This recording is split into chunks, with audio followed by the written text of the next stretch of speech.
શબ્દો પરથી વાર્તા લેખન. ખિસકોલી, નદી, મિત્ર, વરસાદ, ટીપું અને કાગડો. બાળ દોસ્તો, હવે આપણે આ 6 શબ્દોનો ઉપયોગ કરીને વાર્તા બનાવીશું.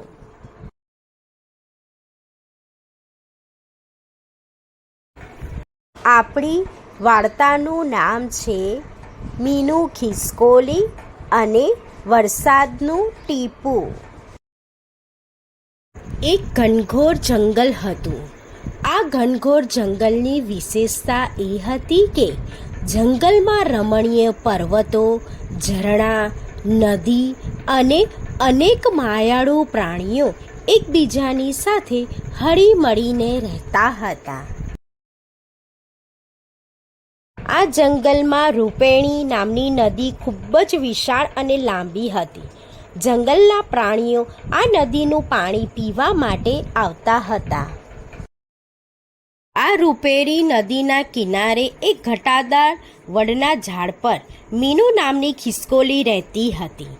તે સ્વભાવે ખૂબ જ દયાળુ અને પરોપકારી હતી. એક દિવસની વાત છે. જંગલમાં તોફાની પવનની સાથે મુશળધાર વરસાદ આવ્યો. આવા ભયાનક વરસાદથી જંગલમાં ડરનો માહોલ ફેલાઈ ગયો. રૂપેણી નદીના આજુબાજુનો વિસ્તાર પાણીથી ભરાઈ ગયા હતા. જંગલના પ્રાણીઓ આવી ભયાનક પરિસ્થિતિથી ચિંતિત હતા. ભયાનક વરસાદની રાત્રે મીનુ ખિસકોલી પોતાના ઘરમાં આરામ કરી રહી હતી. અચાનક તેને કોઈના રડવાનો અવાજ આવ્યો. તે વિચારવા લાગી કે આ અવાજ કોનો છે? મારા સિવાય આ ઝાડ પર કોઈ રહેતું નથી. તે ઘણી ડરી ગઈ હતી. મીનુ હિંમત કરીને અવાજની દિશામાં ધીમે ધીમે ગઈ. દૂરથી તેણે વડની ડાળીના પાંદડા પર કંઈક સફેદ મોતી જેવું ચમકતું જોયું. તે એ સફેદ મોતીની નજીક જવા લાગી અને નજીક જતાં તેને એ સફેદ ચમકતું મોતી વરસાદનું ટીપું જોયું.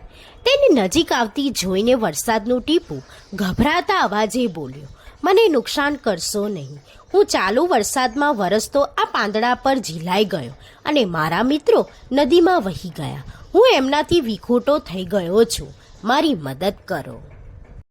મીનુ ખિસકોલી વરસાદના ટીપાની વાત સાંભળી ખૂબ જ દુઃખી થઈ ગઈ અને તેણે વરસાદના ટીપાને કહ્યું, મારાથી ડરવાની કોઈ જ જરૂર નથી. તે એની મિત્ર બનશે. આ સાંભળી વરસાદનું ટીપું ખૂબ જ ખુશ થઈ ગયું અને મીનુ ખિસકોલી સાથે એ વડના ઝાડ પર સુખેથી રહેવા લાગ્યો. એક દિવસ એક કાગડો પાણીની શોધમાં રૂપેણી નદીએ આવ્યો. તેણે નદીનું પાણી પીધું અને આજુબાજુ નજર ફેરવી. રૂપેણી નદીનો રમણીય વિસ્તાર તેને ખૂબ જ ગમી ગયો અને તે વડના ઝાડ પર રહેવા લાગ્યો. આ કાગડો ખૂબ જ તોફાની હતો. તે હંમેશા બીજાને હેરાન પરેશાન કરવા માટે તત્પર રહેતો.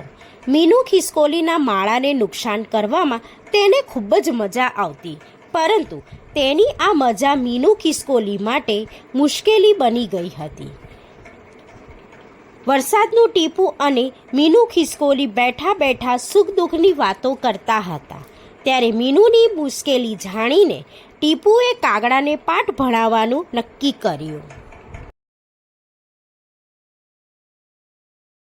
એક દિવસે ખૂબ જ વરસાદ પડ્યો. આ વરસાદમાં ટીપાએ તેના સાથી મિત્રો સાથે મળી કાગડા પર વરસાદના ટીપાની જબરજસ્ત વર્ષા કરી. કાગડો આવા ભયાનક વરસાદથી ડરીને વડના ઝાડને છોડીને જંગલમાં કંઈક દૂર જતો રહ્યો.